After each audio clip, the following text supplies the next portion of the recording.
iniziamo questo pomeriggio con una piacevole sorpresa. Sono con noi una meravigliosa musicista che è Giulia Monti e la voce di Luca Dondoni. Crateri di spazzatura, ognuno con al centro una metropoli in eruzione ininterrotta.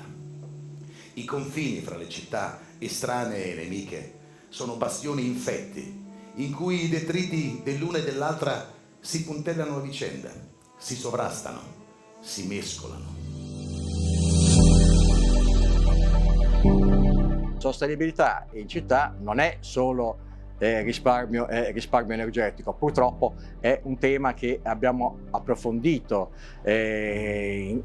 questo micro convegno che abbiamo appena fatto e discusso proprio di questo, di come tutti insieme enti pubblici e privati possono portare avanti un discorso per accelerare questo percorso e arrivare a quella che è la sostenibilità, come si suol dire, a 360 gradi.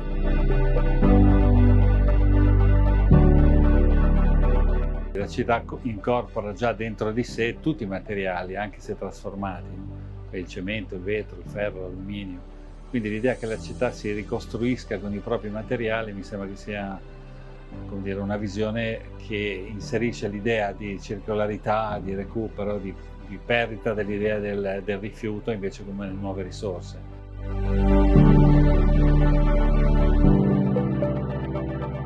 La riqualificazione urbana è l'economia circolare applicata alla città, perché ridà vita agli spazi, gli dà nuove destinazioni d'uso e in questo modo riutilizza la stessa materia prima facendola diventare seconda, poi terza e poi quarta.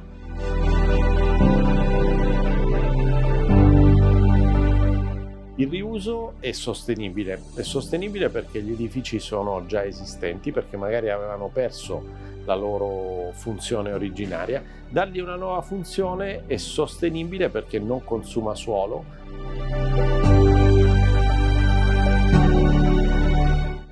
Milano in questo momento è una città interessata a un grande sviluppo e la sfida però in realtà è gestire questo sviluppo attraverso la sostenibilità, anzi la responsabilità.